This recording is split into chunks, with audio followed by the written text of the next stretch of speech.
بسم اللہ الرحمن الرحیم۔ السلام علیکم۔ آج ایک وظیفہ بتاؤں گی۔ آپ لوگ کسی قسم کی کوئی بھی بڑی سے بڑی پریشانی میں بھی مبتلا ہیں تو اس وظیفے سے انشاءاللہ آپ کا مسئلہ حل ہو جائے گا۔ ہر جمعے کے دن عصر سے مغرب کے درمیان 313 دفعہ آیت الکرسی پڑھیں۔ پھر سے بتاتی ہوں، ہر جمعے کے دن عصر سے مغرب کے درمیان 313 دفعہ آیت الکرسی پڑھیں۔ اول و آخر 7 مرتبہ درود شریف۔ عمل کے بعد جب مغرب کی اذان شروع ہو اس وقت سجدے میں 5 منٹ گڑ گڑا کر اپنے مقصد کے لیے دعا کریں۔ یہ عمل صرف جمعے کے دن ہی کیا جا سکے گا۔ آپ اسے صرف 7 جمعے مسلسل کریں تو انشاءاللہ آپ کا مسئلہ حل ہو جائے گا۔ جتنی عمل میں توجہ زیادہ ہوگی اتنا زیادہ نفع ہوگا۔ مسئلہ کوئی بھی ہو، بندش ہو، سفلی عمل ہو، بیماری یا اور کوئی مشکلات جلدی ختم ہوں گی انشاءاللہ۔ خیال رہے کہ جماعت کے ساتھ نماز لازمی پڑھا کریں۔ اللہ تعالیٰ آپ کی تمام مشکلات حل کرے اور تمام پریشانیاں دور فرمائے، آمین۔ آج انشاءاللہ سورہ ہود کی آیت نمبر 88 سے سٹارٹ کریں گے۔ اعوذ باللہ من الشیطان الرجیم، بسم اللہ الرحمن الرحیم۔ شعیب علیہ السلام نے کہا، بھائیو تم خود ہی سوچو کہ اگر میں اپنے رب کی طرف سے ایک کھلی شہادت پر تھا اور پھر اس نے اپنے ہاتھ سے مجھ کو اچھا رزق بھی عطا کیا تو اس کے بعد میں تمہاری گمراہیوں اور حرام خوریوں میں تمہارا شریک حال کیسے ہو سکتا ہوں؟ اور میں ہرگز یہ نہیں چاہتا کہ جن باتوں سے میں تم کو روکتا ہوں ان کا خود ارتکاب کروں۔ میں تو اصلاح کرنا چاہتا ہوں جہاں تک بھی میرا بس چلے، اور یہ جو کچھ میں کرنا چاہتا ہوں اس کا سارا انحصار اللہ کی توفیق پر ہے۔ اسی پر میں نے بھروسہ کیا اور ہر معاملے میں اسی کی طرف رجوع کرتا ہوں۔ اس کی تفسیر ہے، رزق کا لفظ یہاں دوہرے معنی دے رہا ہے۔ اس کے ایک معنی تو علم حق کے ہیں جو اللہ تعالیٰ کی طرف سے بخشا گیا ہو، اور دوسرے معنی وہی ہیں جو بالعموم اس لفظ سے سمجھے جاتے ہیں، یعنی وہ ذرائع جو زندگی بسر کرنے کے لیے اللہ تعالیٰ اپنے بندوں کو دیتا ہے۔ پہلے معنی کے لحاظ سے یہ آیت اسی معنی کو ادا کر رہی ہے جو اس صورت میں محمد صلی اللہ علیہ وآلہ وسلم اور نوح علیہ السلام اور صالح علیہ السلام کی زبان سے ادا ہوتا چلا آیا ہے کہ نبوت سے پہلے بھی میں اپنے رب کی طرف سے حق کی کھلی کھلی شہادت اپنے نفس میں اور کائنات کے آثار میں پا رہا تھا، اور اس کے بعد میرے رب نے براہ راست علم حق بھی مجھے دے دیا ہے۔ اب میرے لیے یہ کس طرح ممکن ہے کہ جان بوجھ کر ان گمراہیوں اور بد اخلاقیوں میں تمہارا ساتھ دوں جن میں تم مبتلا ہو؟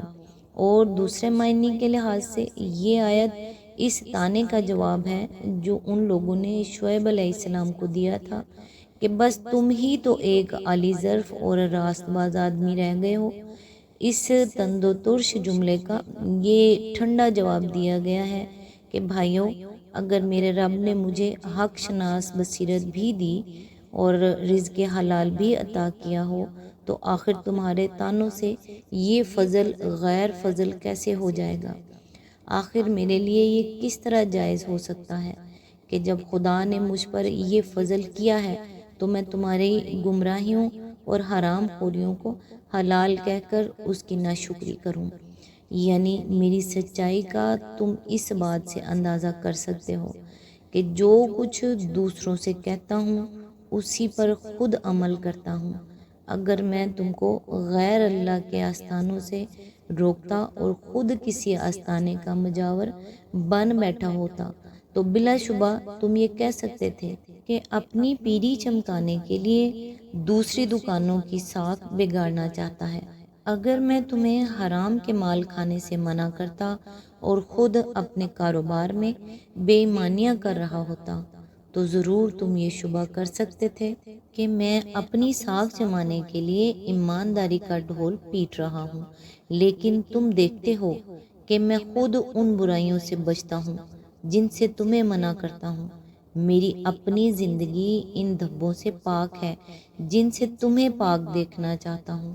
میں نے اپنے لیے بھی اسی طریقے کو پسند کیا ہے جس کی تمہیں دعوت دے رہا ہوں۔ یہ چیز اس بات کی شہادت کے لیے کافی ہے کہ میں اپنی اس دعوت میں صادق ہوں۔ آیت نمبر 89، اور اے برادران قوم، میرے خلاف تمہاری ہٹ دھرمی کہیں یہ نوبت نہ پہنچا دے کہ آخر کار تم پر بھی وہی عذاب آ کر رہے جو نوح علیہ السلام یا ہود علیہ السلام یا صالح علیہ السلام کی قوم پر آیا تھا، اور لوط علیہ السلام کی قوم تو تم سے کچھ زیادہ دور بھی نہیں ہے۔ اس کی تفسیر ہے، یعنی قوم لوط کا واقعہ تو ابھی تازہ ہی ہے اور تمہارے قریب ہی کے علاقے میں پیش آ چکا ہے۔ غالباً اس وقت قوم لوط کی تباہی پر 600-700 برس سے زیادہ نہ گزرے تھے، اور جغرافی حیثیت سے بھی قوم شعیب کا ملک اس علاقے سے بالکل متصل واقع تھا جہاں قوم لوط رہتی تھی۔ آیت نمبر 90، دیکھو اپنے رب سے معافی مانگو اور اس کی طرف پلٹ آؤ، بے شک میرا رب رحیم ہے اور اپنی مخلوق سے محبت رکھتا ہے۔ اس کی تفسیر ہے، یعنی اللہ تعالیٰ سنگ دل اور بے رحم نہیں ہے، اس کو اپنی مخلوقات سے کوئی دشمنی نہیں کہ وہ خواہ مخواہ سزا دینے ہی کو اس کا جی چاہے اور اپنے بندوں کو مار مار کر ہی وہ خوش ہو۔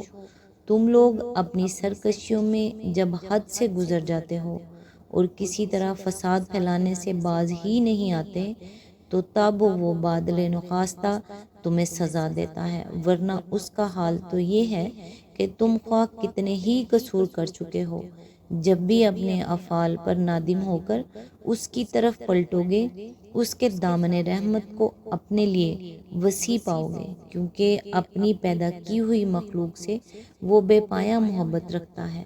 اس مضمون کو نبی صلی اللہ علیہ وآلہ وسلم نے دو نہایت لطیف مثالوں سے واضح فرمایا ہے۔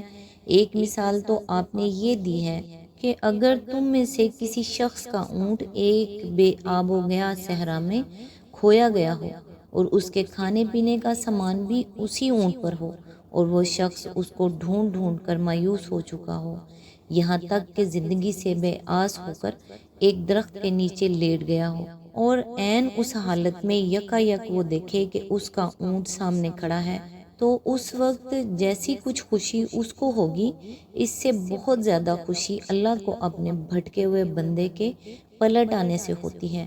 دوسری مثال اس سے بھی زیادہ مؤثر ہے۔ حضرت عمر فرماتے ہیں کہ ایک دفعہ نبی صلی اللہ علیہ وآلہ وسلم کی خدمت میں کچھ جنگی قیدی گرفتار ہو کر آئے۔ ان میں ایک عورت بھی تھی جس کا شیرخوار بچہ چھوٹ گیا تھا، اور وہ ممتا کی ماری ایسی بے چین تھی کہ جس بچے کو پا لیتی اسے چھاتی سے چمٹا کر دودھ پلانے لگتی تھی۔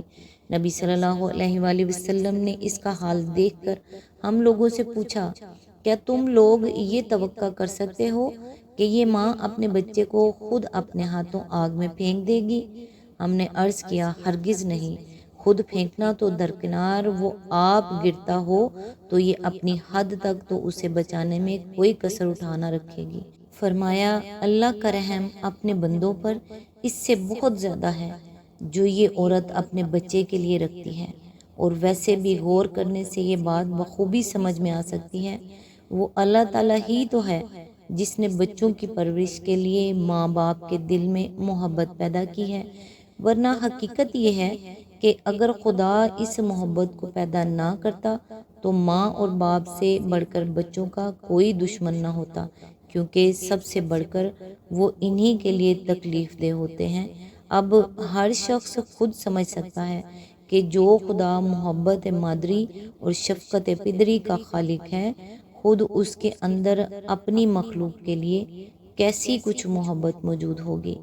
آج تک کے لیے اتنا ہی، نیکسٹ انشاءاللہ آیت نمبر 91 سے سٹارٹ کریں گے۔ تب تک کے لیے دعاؤں میں یاد رکھیے گا۔ اللہ حافظ۔